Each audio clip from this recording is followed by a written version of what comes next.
Hello students, once again welcome back to you, one and only most trusted Ganjati coaching center.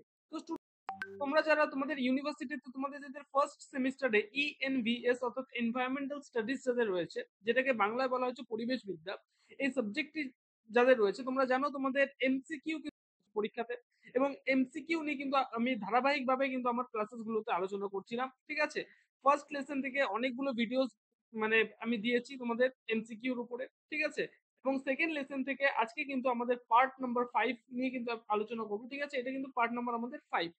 Part 1 2 3 4 না দেখে থাকলে অবশ্যই দেখে নাও। ঠিক আছে, এই চ্যানেলেই কিন্তু আপলোড করা হয়েছে।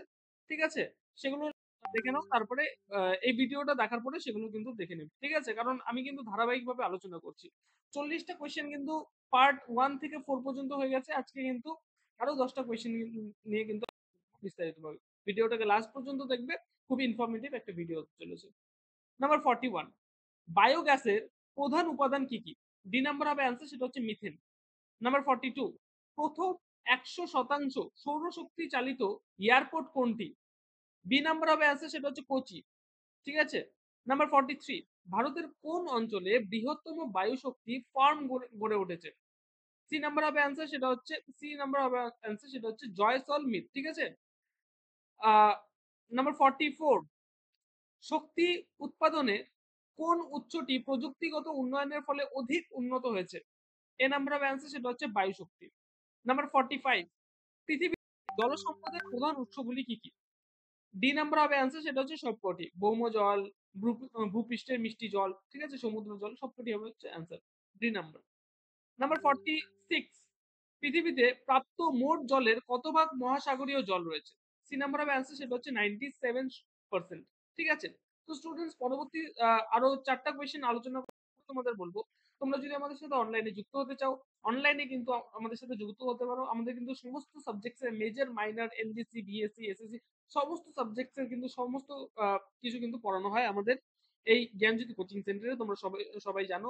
ঠিক আছে, এবং একদম একটা স্বল্প মূল্যের বিনিময়ে কিন্তু আমাদের পড়ানো হয়। ঠিক আছে, প্রত্যেক সপ্তাহে একটা করে ডাউট ক্লিয়ারিং সেশন হয়। ঠিক আছে, নোটস পত্র, সাজেশন থেকে শুরু করে সমস্ত কিছু কিন্তু প্রোভাইড করে দেওয়া হয় আমাদের থেকে, ঠিক আমাদের সেন্টার থেকে। তো সেন্টারে যুক্ত হতে চাইলে অবশ্যই যোগাযোগ করো জ্ঞানজ্যোতি কোচিং সেন্টারের অফিসিয়াল দুটো হেল্পলাইন নাম্বারে, সেটা হচ্ছে 7076398606 নাম্বার, অথবা 6295916282 নাম্বার। এই দুটো নাম্বারে আমাদের সাথে যোগাযোগ করতে পারো। ঠিক আছে, এবং কোর্স ফি রিলেটেড এবং অন্যান্য যাবতীয় জিনিস রিলেটেড কিন্তু তোমরা এই দুটো নাম্বারে যোগাযোগ করে আমাদের স্যার ম্যামের থেকে কিন্তু জেনে নিতে পারো। চলো শুরু করা যাক পরবর্তী কোয়েশ্চেন্স গুলো। ঠিক আছে, নাম্বার 47, পৃথিবীতে প্রাপ্ত ভূপৃষ্ঠ স্বাদু জলের পরিমাণ কত? বি নাম্বার অফ অ্যান্সার, সেটা হচ্ছে 0.6%।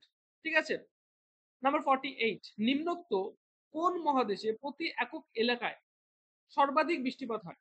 ডি নাম্বার অফ অ্যান্সার, সেটা হচ্ছে দক্ষিণ America.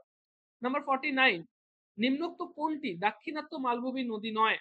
A number of answer, সেটা হচ্ছে তিস্তা।